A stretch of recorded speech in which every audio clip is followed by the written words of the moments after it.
I'm Luke, and today we're diving down the tube of tunes to take a look at witchcraft and zombies on The Myth Behind the Monsters. The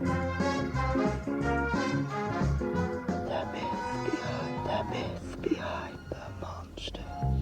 The Witch and the Zombie first appeared in the 13th episode of the first season of Scooby-Doo, Where Are You? In 1969. Which witch is which? The episode starts with a zombie drifting down the swamp. The gang, on their way back from fishing, take a shortcut through a swamp and get lost. They see a man with a lantern by the side of the road, so they stop to ask for directions, but drive away in horror when they discover it to be the zombie. They eventually find themselves at Swamp's End, where Zeke from the general store tells them how he saw a witch bring the zombie to life using voodoo magic. After Scooby causes a mess at the store, Fred sends him and Shaggy to find out more about Zeke's partner Zeb. They find his place is deserted and all that is left is a voodoo doll with pins stuck in it. The gang decides to return to the swamp for answers, where they follow the witch and zombie back to their shack. There they find even more voodoo dolls that are made in the gang's effigies. It is then that the witch makes an appearance herself and kidnaps Daffy? It is then that the witch makes an appearance herself and kidnaps Daphne in a puff of smoke. The gang, however, discover that she fell through a trapdoor and was taken away to a much bigger boat. On the riverboat, Scooby and Shaggy are chased by the zombie, while Freddy and Velma find Daphne and are then chased by the flying witch herself. The gang escape their various chases and find themselves in a windboat, which they use to try and escape the sunken wreck. They speed towards what they think is the witch, but turns out to actually be a balloon. When the boat loses control, Scooby throws down the anchor that latches onto an armoured bank truck filled with money. Nice use of Fred's trap making skills. They then set out to lay a trap for the gruesome twosome with sacks of money, and locking them in the armoured vehicle they'd been searching for. Once the sheriff arrives, we find out that, spoiler alert for a 51-year-old episode, the zombie and the witch had been Zeb and Zeke all along. Literally the only people it could have been. The person who literally told the gang a story about seeing the witch bring a zombie to life. Money, money! You gotta love how they stayed in character though. What's the monster? Despite its title, the main villain of the episode really appears to be the zombie. He is who we were introduced to at the start of the episode and sets the story in motion and has greater focus throughout the episode, being the one that physically kidnapped Daphne as well as chasing Shaggy and Scooby. He is said to have been conjured by the witch using voodoo magic at a fireside ritual. While he is mainly seen walking in a trance-like state, he is not a slow zombie, as he can be seen running when needed. The witch mainly appears to be there to control the zombie, as at this point in time, the two are generally depicted together in depictions of zombies. Even though she's stated to practice voodoo magic, that didn't stop the writers from including more generic witch tropes to round out the character, however. She appears in puffs of smoke, has the ability to fly, and is in possession of a broomstick. Not to mention how she addresses her enemies. No, my pretty. My pretty. This is part of the episode where I remind you to like the video. It really helps the channel and lets us bring more myths ideas. And if you've not done so yet, why don't you hit that subscribe button and ring that notification bell to be notified the next time there's a monster on the loose. When was the monster? Like I said, the episode seems to put more focus on the zombie than the witch, and so that's what I'm going to focus on here. And specifically zombies' links to witchcraft and voodoo magic. Don't worry though, the gang have faced witches countless times, and it won't be long before I do a full deep dive down the tube of tunes into witches themselves. The word zombie derives from the Kongan words zambi, meaning a divine spirit, or zumbi, a powerful object. Various parts of Africa have a belief similar to that of zombies, featuring undead corpses being resurrected by witches. In parts of South Africa, it is believed that a witch can kill a person and possess their body and force it to work as a slave. When slaves were brought from Africa to Haiti during the 16th to 19th centuries, the religion of voodoo was formed, based on the enslaved native African religions and the Catholicism forced onto them by their owners. Haitian voodoo believes in duality of the soul, and this is reflected in their belief of zombies. A zombie only has half of its soul, be it flesh or spirit. The more familiar zombie is that of a reanimated body controlled by a bokor. And then the more astral zombie is that of a spirit that can be captured by a bokor in order to enhance their power. A bokor is a witch or a sorcerer in Haitian voodoo, and the people who oppose the Hungan and Mambo, the voodoo priest and priestess respectively. And this is where I want to stress that both Haitian voodoo and Louisiana voodoo are religions. They aren't black magic or dark magic or witchcraft or anything of the sort. They're spiritual religions and are quite positive actually, they're not dark. They believe in magic, of course, and the Bokors use dark magic to raise the dead, but the magic itself isn't the voodoo. The ideas of zombies and their connection to voodoo made their way stateside when The Magic Island was released in 1929 by William Seabrook. His book stated, "It seemed that while a zombie came from the grave, it was neither a ghost nor yet a person who had been raised like Lazarus from the dead. The zombie, they say, is a soulless human corpse, still dead but taken from the grave, and endowed by sorcery with a mechanical semblance of life. It is a dead body, which is made to walk and act and move as if it were still alive." This prompted a fascination with zombies in the US, even leading to the creation of a Broadway play, Zombie. And on a quick side note,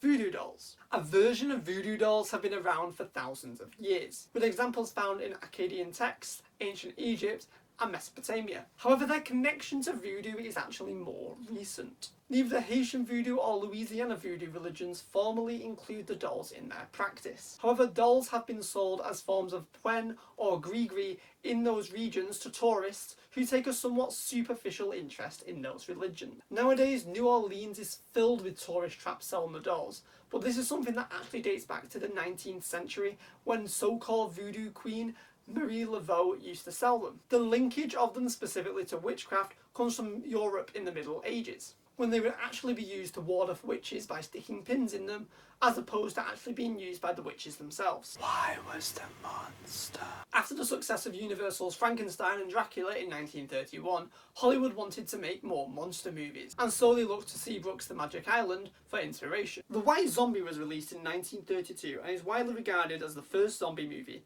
In it, Bela Lugosi, Dracula, transforms Madge Bellamy's character into a zombie.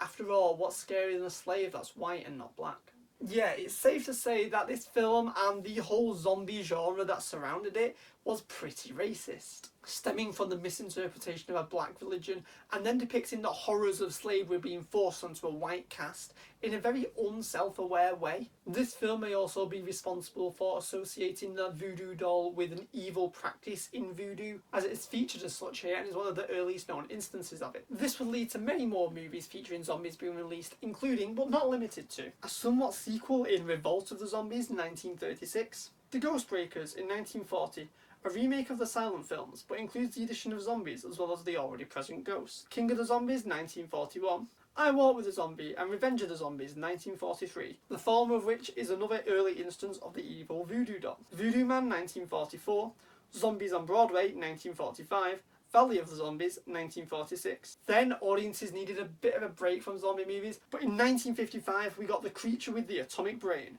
Nazi zombies. This led to a bit of a resurgence. Voodoo Island 1957, Teenage Zombies 1959, The Blood Doctor's Coffin 1961, In Colour. In 1964 both The Incredibly Strange Creatures Who Stopped Living and Became Mixed Up Zombies and The Horror of Party Beach claimed to be the first horror musical released a month apart. And then in 1966, Hammer Films released The Plague of the Zombies, most notable for the look of the zombies with their decaying greenish skin. It is most likely that this film had some direct influence on the look of the zombie within the episode. In 1968, the most influential piece of zombie media ever was released.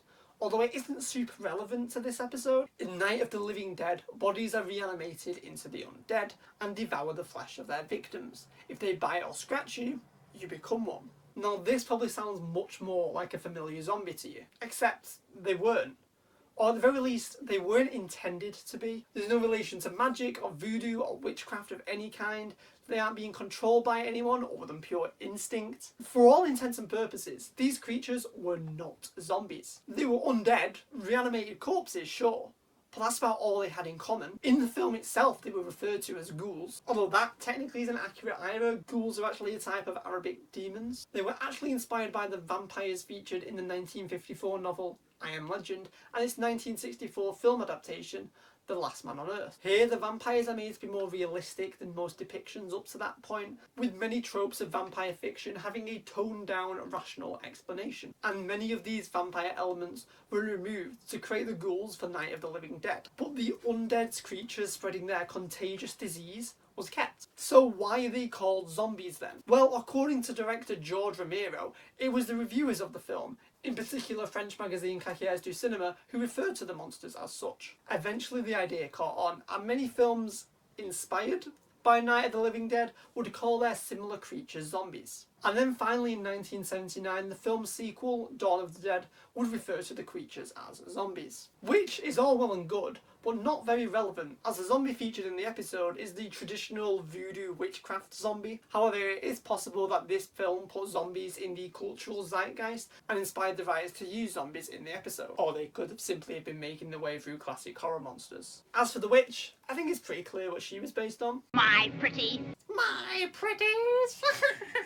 Legacy of the Monster. Being that this was the first season of the show, many of the monsters featured here are considered classic Scooby monsters and appear many times throughout the show's history. This is true for both monsters featured in the episode, but as you will see, the zombie has been featured far many more times than the witch. They are both featured in The Swamp Witch from Gold Key Comics Scooby-Doo Where Are You? Issue number 5, which is an adaptation of this episode. Both the witch and the zombie are seen in prison alongside the gang in Big House Brouhaha from Scooby-Doo issue 50. Also called The Swamp Witch by Dalmatian Press was another adaptation of this episode. The zombie is seen again in Scooby-Doo and the Zombie's Treasure, part of Cartoon Network's Scooby-Doo mystery series. Both the witch and the zombie featured as minor enemies in the game Scooby-Doo Night of 100 Frights. The zombie once again featured as a minor villain in the DS version of Scooby-Doo Who's Watching Who on the Haunted Hotel level. The zombie's design is reused in the 70s for the Mamba zombie. It's literally the same design, just recoloured. They thought we wouldn't notice,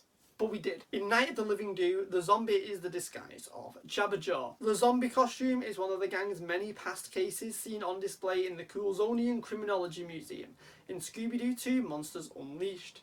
It is later seen accidentally turned into a real monster by Shaggy and Scooby. Here, the zombie has the ability to emit green slime from its mouth, making it way more tubular than it was in its original episode. The witch costume seen here in the Criminology Museum is credited as the Ozark Witch, aka the ghost of Witch McCoy from the Ozark Witch Switch. However, just looking at the costume, it appears to be more similar to the voodoo witch of this episode. It's possible they took inspiration from both witches, got the name wrong when they credited her, or simply went for a more generic witch look, and the similarities are a coincidence. In the Duck Dodgers episode Surf the Stars, the witch is seen alongside other classic Scooby monsters, chasing Dodgers and the gang in a musical montage sequence. The zombie featured a cameo at the end of Scooby-Doo Curse of the Lake Monster. The zombie was turned into a Lego minifigure and was included in the Mystery Machine playset. The same minifigure based on the zombie from this episode was then used in the movie Lego Scooby-Doo Hunt. In the Wacky Races reboot, he has a cameo alongside a bunch of other Scooby monsters in the graveyard.